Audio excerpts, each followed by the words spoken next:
শহীদদেরকে ডেকে আল্লাহ তাআলা বলবেন, ও আমার গোলাম, আমি তোমাকে শক্তি দিয়েছিলাম, তুমি এই শক্তি অনুযায়ী কি করেছিলে?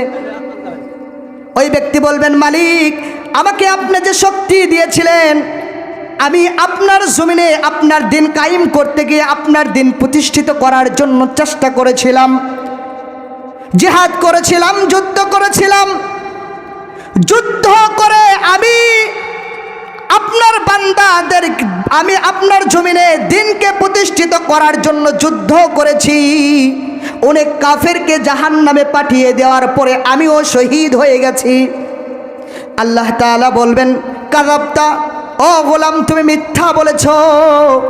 তুমি এই জন্য যুদ্ধ করেছিলে, মানুষ তোমাকে বড় বীর বলবে, মানুষ তোমাকে বড় শক্তিশালী বলবে, এই জন্য তুমি যুদ্ধ করেছিলে, মানুষ তোমাকে এইরকম বাহবা দিয়েছেন। সুতরাং দুনিয়াতে মানুষের কাছ থেকে তুমি তোমার পাওনা পেয়ে গেছো, আজকে আমার কাছে দেবার মতো তোমাকে আর কোনো কিছু নাই।